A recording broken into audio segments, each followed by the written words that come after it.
Good morning, everybody. Chuck here with No Time to Be Sad. I hope everybody's having a great day today. We are still on our boat trip here. Sorry, I got a guy out here with I don't know what he's trying to do. He's very loud. I want to update you guys on the current situation for Paige and I to return to Thailand with the most current information I can possibly give you about how to enter Thailand at the current moment in time. Today is Monday. I think it's the 18th. I think it's Monday. Yeah, the 18th of October. We were scheduled to go back to Thailand on the 12th originally. We postponed our initial trip from the 12th of October to the 21st of October because of the quarantine day reduction down to 7 days from 14. So now they decided that they were going to get rid of the certificate of entry. So here we are again going to have to reschedule because they're coming up with something called the Thai Pass. So we initially, let me tell you some other issues that we're having. We got AXA Insurance, which is a company inside of Thailand for our COVID insurance, the $100,000 US policy, emergency medical to include COVID insurance. And the effective start date was supposed to be on the 21st.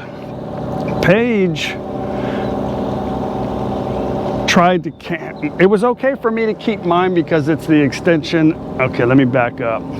Normally what happens is Paige will enter America with her American passport and return to Thailand with her Thai passport. But because of COVID, we have to have COVID vaccination, verification, and insurance. Well, she got her vaccination here in America with her American name, so it won't work, and we can't bring her back on her Thai passport because it won't be recognizable. Anyway, she did get one Sinovac in Thailand, but that's our little dilemma. So it's not a big deal. Paige is actually going to change her name in Thailand to her American name so that everything matches in the future and we're not going to have any problems with travelers insurance, stuff like that. We had to get our plane tickets to enter Thailand for their certificate of entry, but I didn't have a return ticket to Paige because our plan was she was going to just get it extended. Like Thai people can get a different type of visa. They can get a visa that doesn't require any financial stuff like that, you know, like the 800,000 or 400,000. They don't have to show proof or have a bank account because they're actually the passport says American born in Thailand. So their visas are a little different. So we were just going to get a 30-day on arrival and then go to the embassy when I check in and then get an extension from there. And then worry about later on when we can leave the country freely, leaving and coming back like she always does. And that wasn't that big a deal, but sounds a little complicating, but it's not. So anyway, we couldn't cancel the insurance. The insurance policy says that you could cancel it within 3 days of the effective start date. Well, she got in contact quickly with the people online to say, hey, I need to move the date because we had to change our plans from the 21st to the 3rd. We bumped it to the 3rd. Well, she said, we can't do it. You'll have to cancel the policy and start a new one. So she says, okay. So now we can't get them online. Like they won't answer. We say we need to cancel it and they won't cancel it. So we're running out of time before the effective date. But it also says if your certificate of entry got rejected, you could cancel it too. But now they've got this. I'm trying not to make this as confusing as possible, but it's very confusing.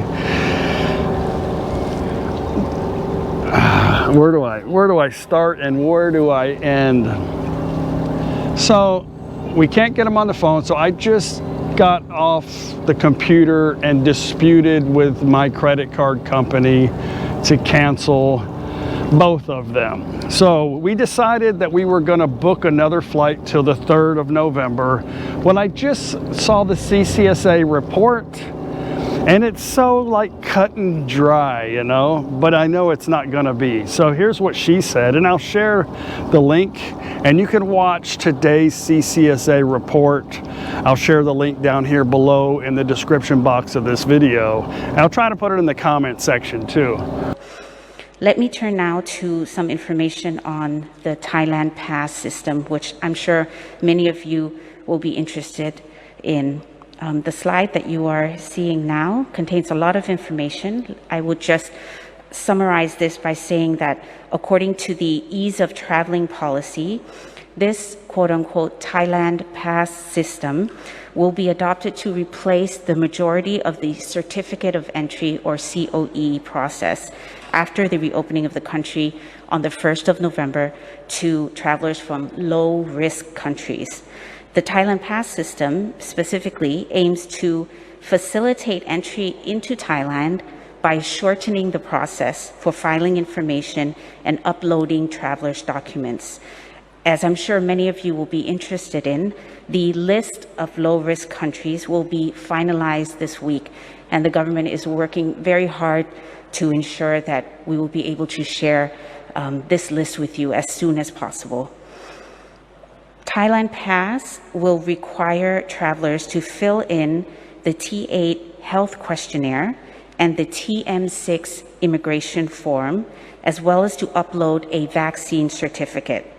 The Department of Disease Control will be responsible for verifying the vaccine certificates and giving an approval through the back system office within 1 to 3 days after registration. What happens next is that travelers can then download the Thailand Pass QR code immediately after receiving approval, and they will be asked to show this QR code along with your COVID-19 negative test result issued no more than 72 hours before departure. So no other documents other than this are required, and you do not have to fill out another T8 or TM6 form after arriving in Thailand. The Thailand Pass system is expected to be launched on the 1st of November and will be applicable to all with some exceptions, which are that the COE will still be required only for certain specific groups of travelers, such as those entering the alternative hospital quarantine, travelers entering through land borders, and travelers entering Thailand on yachts and cruise ships. But she basically states all you're going to need to enter Thailand is a couple of forms and show that your vaccination, your passport, and that's it. It didn't say anything about insurance, but I'm pretty sure you're going to have insurance. So they said that this was going to start on the 1st, and this is called the Thailand Pass. But there's a website for it to go online and fill out the application, but the website is not complete yet. So she said this will be effective. You should be able to go online starting the 1st. So basically they're going to allow tourists to come into Thailand quarantine free on the 1st. They recommend that you apply for the Thai Pass 7 days in advance. So the reality is you don't really know what's going to be required until the website opens on the 1st. And then, so basically you can't even book a plane ticket until after the 7th. They say it will take 1 to 3 days to get approval. But if you look at on the websites about it initially right now, it says that you should give it 7 days before you book your flight from the time that you actually get approved from the Thai Pass, whatever the requirements are going to be at that time. So I'm in limbo right now. So the lady said that wait till Wednesday and they should have some more information. So I'm not going to cancel my flight for the 4th time, or I should say the 3rd time, and reschedule a 4th ticket until Wednesday. Maybe I'm hoping that she'll say that the website will be open, you know, maybe 10 days out. I don't understand that. You know, everything is like a crisis, you know, with the emergency decree, everybody stopped doing everything right now. But when it comes to logistics on on stuff like this, it's just like in due course. Like it's just like it's so nonchalant, like it's no big deal, you know, like it's crazy. There's a lot of Thai people right now here that Paige talks to online that they're just as more confused, like when am I going to be able to come home? So we still don't know right now. It sounds like things are going to get better and easier and more efficient. It's just that when is that going to happen? You know, if you've got an idea, you've already got a website, you got an idea how this is going to happen, why don't you implement the process prior to the opening date of the country so people can get in? Because right now, basically, it's the 7th. It's not November the 1st. People can't come in the country without quarantine until after the 7th, because the only way you can do that is by flying in, because if you go in by air or land, you have to do quarantine. So it makes no sense it logically doesn't make sense to me, but we'll figure it out. So anyway, I just thought I would try to update you guys on what's happening with mine and Paige's situation. You know, we're going to be like pioneers on this Thai pass thing. So I just want to bring you along for the confusion, the complications, and I'm going to share to you exactly what they said, and then you guys can make your own conclusions of what it means to you. But there's no official documentation and there's no official site on how to return to Thailand at the moment. So anyway, it's all going to be good. I have another video coming out this evening. I hope you guys watch our trip to beautiful Port Aransas, and got a lot of things happening that I still need to do before I leave, and I really hope we can return to Thailand on the 3rd of November, but I'm pretty sure that that's not going to happen. So yeah, I'm sorry for the confusion of words, but hey, I'm confused. If you guys can enlighten me on some stuff that you know that I don't know or the Thai government doesn't know, please share it in the description box of the video. We'll see you guys. Is it too early to drink? No, just kidding. We'll see you on the next video. Bye.